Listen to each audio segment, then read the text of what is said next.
Time to talk a little weather here as we head into another beautiful and warm November weekend. Let's jump right into that forecast and kind of let you know why it's been so warm, and then maybe we start to see some significant changes late next week and into the weekend. And a lot of the long range models are starting to come on board for timing and consistency. We'll get into that as well. Hey, let's talk the weekend. Highs up around 80 tomorrow, 79 on Sunday. Normals are 71 and 50. So crunching the numbers, we're about 8 to 10 degrees above average, and you got to love it. You know how windy it could be around here any time of the year. We're not going to have much wind at all with that dome of high pressure right over us. So wake up temps as you start the weekend will be right around 60 degrees. High pressure continues to move in. We'll be in the mid 70s at lunchtime and probably warm enough to be either out by the pool or just being outside in general. It's going to be that nice high 70s and low 80s across the board. And we normally don't give boating forecasts here in early mid-November. Not the case this year. And what's important, yes, warm. Remember, even though it's November, that sun is still pretty intense and the UV index will be up there.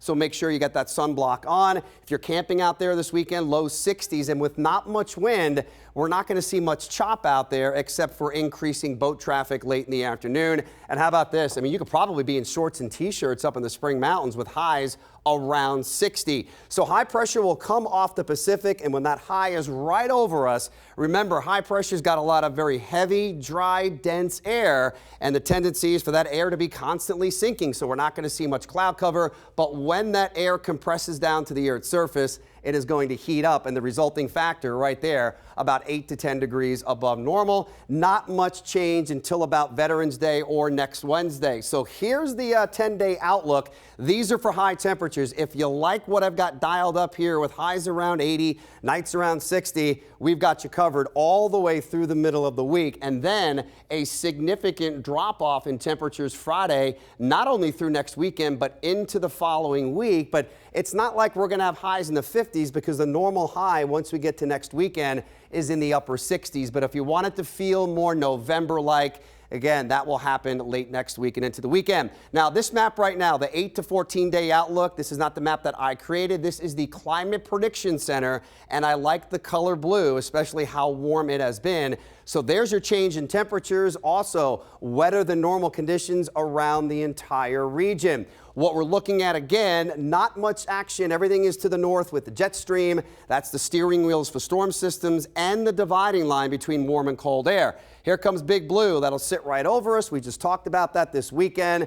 And it's a slow breakdown of the overall pattern as some of that warmer air next week will slowly slide east. And look at the jet stream buckling here. And that means a good signature that the cool air will spill south. And I think what the models are doing here is cutting this system off. And by definition in meteorology, we call that a cutoff low. European model, I like what I'm seeing here, and this is the model I'm going with. We're going to fast forward to next Wednesday, and it's still pretty clear around here, but I think Thursday, Friday, that low will tap into some of that moisture, not just off the Pacific, but down in the Gulf of California. Maybe a sprinkle or two Thursday, Friday, but there's the system cutting off, and that could slow things down and keep it rather busy here next weekend with scattered showers, maybe a thunderstorm, and at least some snow in our local mountains. We are long overdue there. My confidence level for next weekend, I think the wind and the cooler temperatures, that is a lock, and I bumped up my confidence level for rain and mountain snow from low to medium. Again, this is nothing more than a heads up. A lot can change, not just with the timing, but from the track as well.